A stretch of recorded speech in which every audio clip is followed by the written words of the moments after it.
Hello नमस्कार दोस्तों। स्वागत है आप सभी का अपने पसंदीदा YouTube channel English with Sachin Chaudhary में। आज हम आपके लिए लेकर आए हैं बेहद खास वीडियो। ये वीडियो है एमसीक्यू सीरीज़। एमसीक्यूज़ जो हमने स्टार्ट किया है TGT, PGT, GIC, LT, GDC, UPGC assistant professor, तमाम एग्ज़ाम्स में जो इम्पोर्टेंट राइटर्स होते हैं उनको लेकर हमने सीरीज़ स्टार्ट की है। अब तक शेक्सपियर और वर्ड्सवर्थ को हमने इसमें कवर किया है। आज हम आपके लिए लेकर आए हैं रोमांटिक्स राइटर की सेकंड जनरेशन। जी दोस्तों, the second generation of romantic poets. जैसा कि आप सभी जानते हैं, I repeat for those who are not aware with the second generation में जो मेन पोएट्स आते हैं दोस्तों, शैले, कीट्स और बायरन। इसमें हम आज आपके लिए लेकर आए हैं पीबी शैले। दोस्तों, अगर आप हमारे चैनल पर पहली बार आए हैं और आपको हमारा ये कंटेंट वीडियो पसंद आती है तो चैनल को सब्सक्राइब ज़रूर कर लीजिएगा। बेल आइकन का बटन दबाना ना भूलें ताकि आने वाले समय में जो इम्पोर्टेंट वीडियोस हैं उनका नोटिफिकेशन आपको टाइम से मिलता रहे। दोस्तों, स्टार्ट करते हैं सेकंड जनरेशन से। जैसा कि हमने बताया, सेकंड जनरेशन में जो सबसे इम्पोर्टेंट नाम आता है पीबी शैले का। इसके बाद कीट्स और बायरन। हम ये वीडियो लेकर आते रहेंगे। आप प्लेलिस्ट में जाकर अपनी काम की वीडियो देख सकते हैं। आप टीजीटी, पीजीटी, इंग्लिश लिटरेचर या इंग्लिश टीचिंग से जुड़े किसी भी एग्ज़ाम की तैयारी कर रहे हैं तो ये वीडियो आपके लिए बहुत हेल्पफुल होने वाला है। आप अगर बीए एमए में भी हैं तो भी आपके एग्ज़ाम्स में ये क्वेश्चन बहुत इंपॉर्टेंट होने वाले हैं। चलिए दोस्तों, बिना किसी समय को गवाए सीधा शुरू करते हैं आज की सीरीज़। पहला क्वेश्चन है, Shelley's O world O life O time is a. एक लाइन दी है, एक टाइटल दिया है दोस्तों, आपको बताना है क्या है। प्ले, मेमोर, लिरिक और मास्क। तो दोस्तों, शैले का जो ये वर्क है, इट इज़ अ लिरिक। जी हाँ दोस्तों, ये एक लिरिक है and this lyric is also known as a लेमेंट।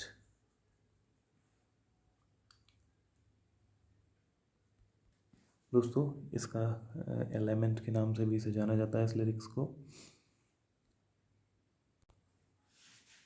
जैसा कि आप जानते हैं, लेमेंट मतलब हमने बताया, लेमेंट इसका नाम है, लेमेंट मतलब वियोग। तो उसी की पहली लाइन ली है, आपके सामने स्क्रीन पर है, तो याद रखिएगा ये एक लिरिक है। शैली, PB Shelley is one of the finest lyricist English literature ever had.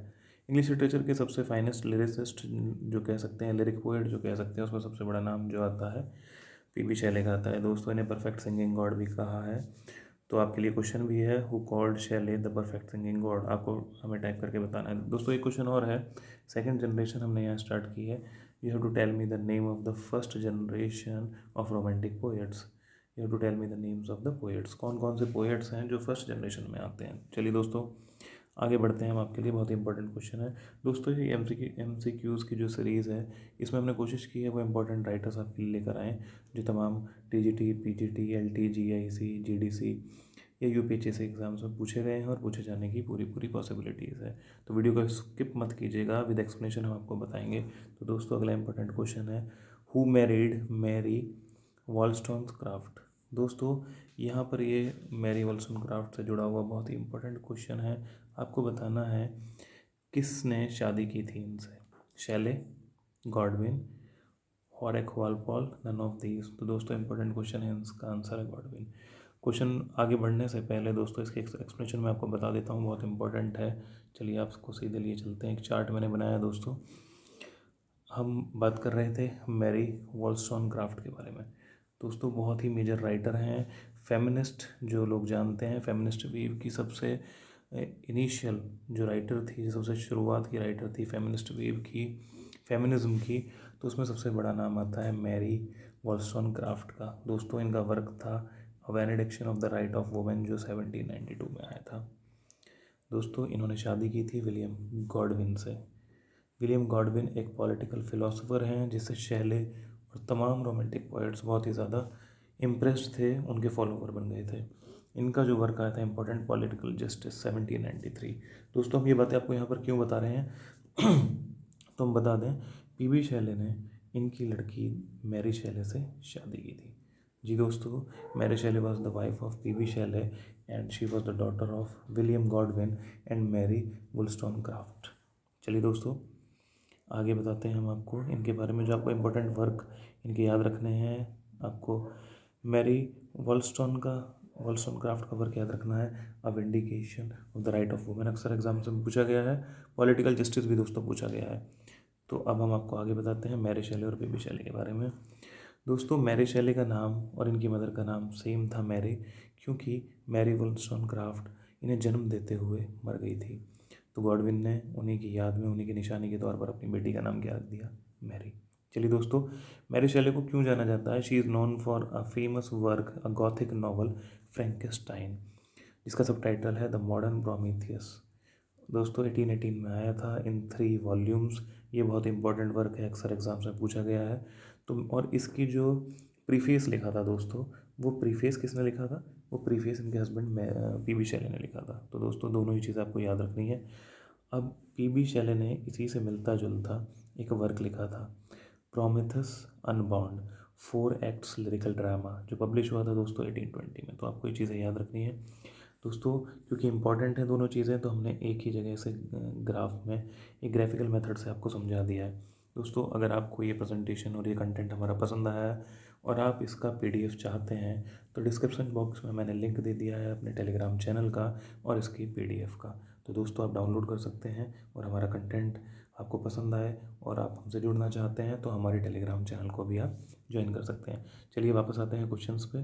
तो दोस्तों ये क्वेश्चन नंबर हमारा सीरीज़ का सेकंड था, मैरी वोllस्टोनक्राफ्ट की शादी किससे हुई थी? गॉडविन से। हमने दोनों के इंपॉर्टेंट वर्क आपको बता दिए हैं और इनका क्या रिलेशन है। आगे चलते हैं। नेक्स्ट क्वेश्चन इज, शैली वॉज इन्फ्लुएंस्ड बाय, शैली किससे इन्फ्लुएंस थे? A medal, the season, political justice, song of innocence. तो हमने आपको बताया पॉलिटिकल जस्टिस। जी दोस्तों, पॉलिटिकल जस्टिस जो बुक है ये किसने लिखी है? It is written by Godwin. अभी हमने आपको बता दिया है, तो उससे बहुत ज़्यादा प्रभावित थे, इंस्पायर्ड थे। चलिए दोस्तों आगे देखते हैं। फिर इसी से रिलेटेड क्वेश्चन है, शैली was interested in the teaching of William Golding. ठीक है दोस्तों, विलियम गोल्डिंग से बहुत ज़्यादा ये प्रभावित थे। चलिए नेक्स्ट क्वेश्चन है, who composed ode to skylark. दोस्तों बहुत इंपॉर्टेंट क्वेश्चन है, शैली की पोयम है ode to skylark and it was published in the year 1820। जी दोस्तों 1820 में स्काईलार्क आई थी और इसकी फेमस लाइन है, our sweetest songs are those that tell of saddest thought. आपको ये याद रखनी है दोस्तों, 24 स्टैंजाज में ये पोएम आई थी। इसकी राइमिंग स्कीम भी दोस्तों देख लेते हैं, A B A B B. जी दोस्तों ये आपको याद रखना है, 24 stanzas 1820 and rhyming scheme is A B B. और इसकी फेमस लाइन हमने आपको बताई है, our sweetest songs are those that tell of saddest thought. हमारे जो सबसे खूबसूरत गीत नगमे वो होते हैं जो हमें अपने सैड टाइम की याद दिलाते हैं। ठीक है दोस्तों, आगे चलते हैं। Shelley's to a skylark came out with, किसके साथ आई थी दोस्तों? इसका आंसर आपके स्क्रीन पर है, डी, प्रोमीथियस अनबाउंड। दोस्तों इसे याद रखिएगा, ये एक Prometheus unbound lyrical drama in 4 acts with other poems, ये पूरा कलेक्शन का नाम था दोस्तों जिसमें ये पब्लिश हुई थी, और इसका ईयर 1824 था। चलिए दोस्तों आगे देखते हैं। क्वेश्चन नंबर 113 है हमारी सीरीज़ के अकॉर्डिंग, देख लेते हैं। Shelley's Prometheus Unbound written in 18 and 19 and was published in, जैसा कि हमने आपको भी बताया। तो दोस्तों ये वर्क जो इनका पब्लिश हुआ था प्रोमीथियस 1820 में ही पब्लिश हुआ था, ये आपको याद रखना है। 18 और 19 में इन्होंने लिखा था एंड इट वॉज पब्लिश्ड इन 1820। दोस्तों अगला क्वेश्चन है क्वेश्चन नंबर 114, बहुत इंपॉर्टेंट क्वेश्चन है, हु डाइड बाय ड्राउनिंग, किसकी मृत्यु डूबने से हुई? शेक्सपियर, लैम्प, पॉप एंड शैली। दोस्तों आंसर ऑब्वियस है, शैली ही होगा। इसके बारे में कुछ इंपॉर्टेंट चीज़ें बता देते हैं दोस्तों। जो डूबे थे और जिस बोट में ये उस समय गए थे, उस बोट का नाम है डॉन जॉन। दोस्तों ये याद रखना आपको है, डॉन जॉन नाम की एक बोट थी जिसमें ये गए थे with his friend Edward Williams and Gulf of Spezia में ये गए थे। ठीक है दोस्तों, और मरते टाइम इनके पास कीट्स की एक पोएम है लैमिया, इसकी एक कॉपी इनकी पॉकेट से मिली थी दोस्तों। तो ये कुछ इंपॉर्टेंट फैक्ट्स थे जो इनकी डेथ से रिलेटेड है, वो मैंने आपको बता दिया है सिंपली। आपको याद रखना है कि उनकी डेथ हुई थी डूबने से, और जिस बोट में वो गए थे उसका नाम था डॉन जॉन। ये लॉर्ड बायरन का वर्क भी है, एज यू ऑल नो, और कीट्स से बहुत ही ज़्यादा प्यार करते थे, रेस्पेक्ट करते थे, और उनकी पोएम लैमिया की एक कॉपी इनकी जेब से बरामद हुई थी। चलिए दोस्तों आगे देखते हैं। इंग्लिश लिटरेचर की one of the most quoted lines, the prophetic words, if winter comes can spring be far behind. दोस्तों कितनी पॉजिटिविटी है। और टू द वेस्ट विंड से ये लाइन ली गई है, शैली ने लिखा है इसे, और ये उसकी लास्ट लाइन है। और टू द वेस्ट विंड आपकी 1819 में आई थी। दोस्तों उसकी लास्ट लाइन क्या है? If winter comes can spring be far behind. Winter अगर आ गई है, सर्दी का मौसम है, तो क्या बसंत ऋतु नहीं आएगी? बिल्कुल आएगी दोस्तों। ये जीवन है, ये सुख और दुख हैं, एक से एक सिक्के के दो पहलू हैं, दोनों एक दूसरे से जुड़े हुए हैं। शैली की बहुत ही साइंटिफिक और फिलोसफिकल पोएम है दोस्तों, बहुत इंपॉर्टेंट है। हम जल्दी इस पर भी एक वीडियो बनाएंगे। दोस्तों आपको ये वीडियो अगर हमारा पसंद आ रहा है और आप पहली बार चैनल पर आए हैं तो चैनल को सब्सक्राइब ज़रूर कर लीजिएगा, और अपने दोस्तों के साथ वीडियो को ज़रूर शेयर कीजिएगा। If you like our content, आपको हमारा कंटेंट वर्थफुल लग रहा है तो दोस्तों के साथ शेयर करना ना भूलिएगा। आप हमें कमेंट बॉक्स में ये भी बता सकते हैं आप आने वाले समय में, आने वाले टाइम पर किस किस राइटर के किस किस वर्क पर वीडियो देखना या सुनना चाहते हैं। चलिए दोस्तों आगे बढ़ते हैं। Question number 116, Prometheus unborn was written by, हमने दोस्तों अभी बताया था ये किसने लिखा है, ये शैले ने लिखा है दोस्तों।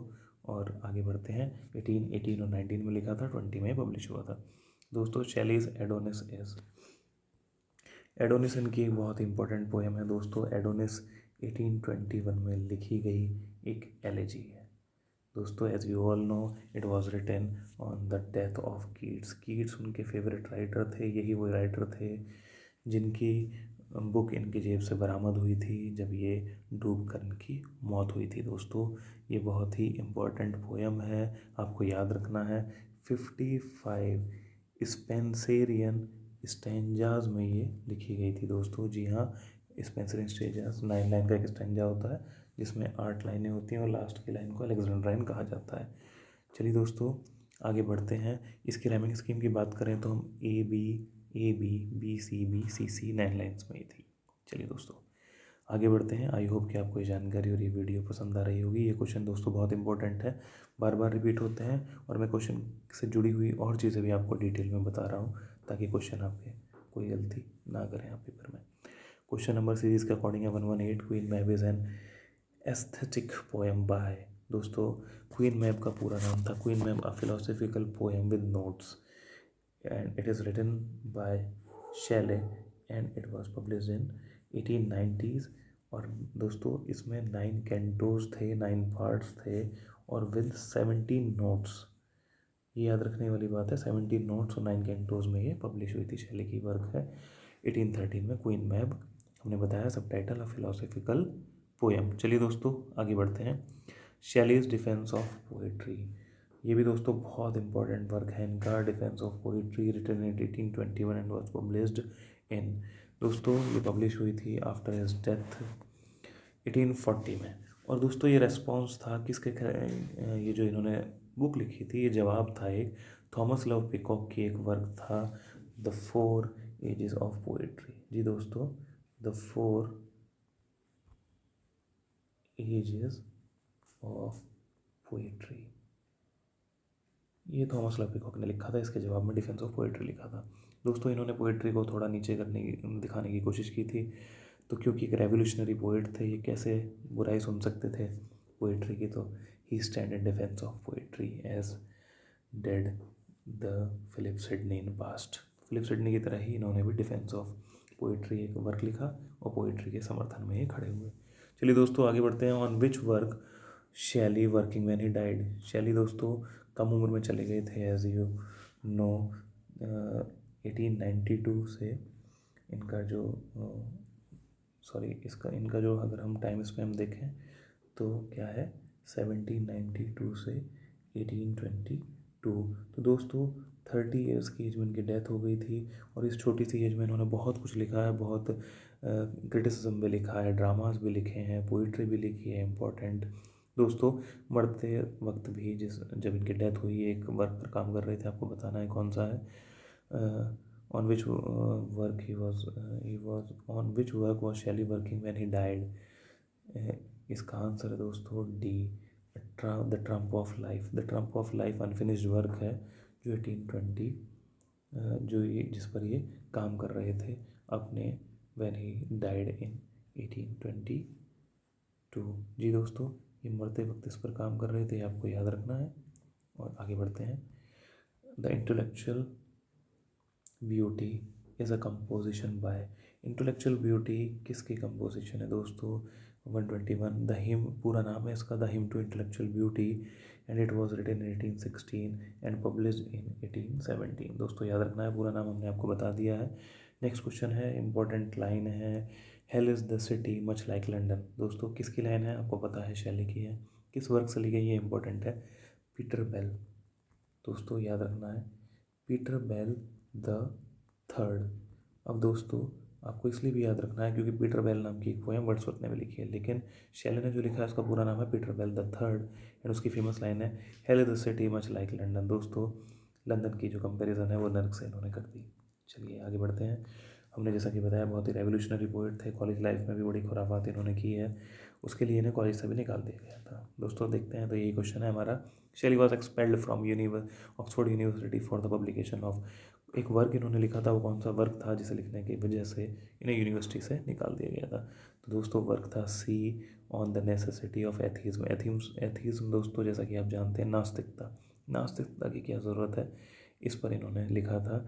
और इनके साथ इनके दोस्त शामिल थे, थॉमस हॉब। जी दोस्तों, थॉमस हॉब, और इन्हें दोनों को यूनिवर्सिटी से निकाल दिया गया था। आगे बढ़ते हैं। Question number 1 to 4। Shelley Julian and Maddalo written in 1818 and was published in. दोस्तों इसका आंसर है बी, 1824 में पब्लिश हुई थी, और इसका पूरा नाम है जूलिया एंड मेडेलो अ कन्वर्सेशन। और ये पोस्ट थॉमस पोएम्स में पब्लिश हुई थी, जो कलेक्शन का नाम था, और वो 1824 में आया था। दोस्तों नेक्स्ट क्वेश्चन है 125। According to the series the cloud is a poem by. The cloud जो पोएम है वो किसने लिखी है दोस्तों? शैली की ये 6 स्टैंजा में लिखी हुई पोएम है दोस्तों, और ये 1820 में आई थी, ये आपको याद रखना है। चलिए दोस्तों आगे बढ़ते हैं। क्वेश्चन नंबर 126 आपकी स्क्रीन पर है, which is Shelley's autobiographical poem. इनकी ऑटोबायोग्राफिकल पोएम है, आपको उसका नाम बताना है। Alastor Adonais, Queen Mab the Cenci. तो दोस्तों as you answer the Alastor, और उसका सब टाइटल है the spirit of solitude, and दोस्तों it was written in 15 and it was published in 1816। ये याद आपको रखना है। नेक्स्ट क्वेश्चन आता है 127। शैली was expelled from Oxford in the year. हमने आपको बताया इन्हें और हॉक को on the necessity of atheism लिखने के लिए निकाल दिया गया था, और कौन से ईयर में निकाला था दोस्तों? 1811। Whose first wife committed suicide. दोस्तों Shelley himself committed the suicide, he died, वो मर गए थे कैसे?